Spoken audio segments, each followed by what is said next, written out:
Oui, mesdames, messieurs, je trouve que la diplomatie française, je trouve que la France est étonnamment absente dès lors qu'il s'agit de parler ou de soutenir Carlos Ghosn. Carlos Ghosn, ça a été rappelé par l'ancien président du Conseil d'État libanais, pas un Français malheureusement, mais par un Libanais, qui dit « Mais Carlos Ghosn n'est pas Pablo Escobar, bon sang ». Il dit que Carlos Ghosn n'est pas un trafiquant de drogue, ça n'est pas un serial killer et qu'il mérite des égards. Et ces égards, il ne les a pas. Aujourd'hui, dans les prisons nippones, aujourd'hui dans sa résidence surveillée au Japon, eh bien, il a moins de droits qu'un terroriste en France. C'est hallucinant. Donc je suis étonné même que son épouse, Carlos Ghosn, n'ait pas le droit d'entrer en contact avec lui. Il sera jugé dans un an, dans un peu plus. Ça va durer encore quoi? 1 an, 2 ans, 3 ans?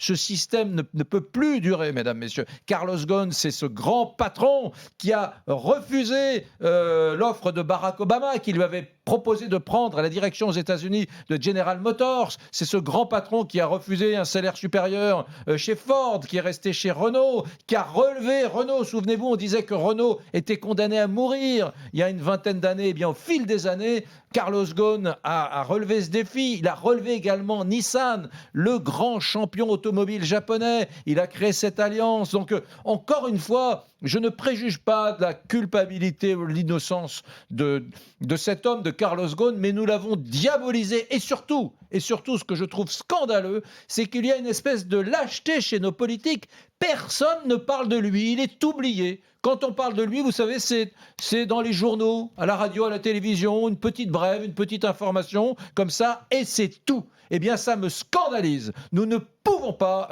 laisser abandonner comme ça Carlos Ghosn. Carlos Ghosn, d'abord, est un ressortissant français, et à cet égard, il a le droit à notre soutien. Et par ailleurs, eu égard à son passé à la tête du groupe Renault, franchement, nos politiques, notre diplomatie pourrait se bouger un tout petit peu plus, parce que ce qui se passe en ce moment, ça ressemble à de l'abandon pur et simple.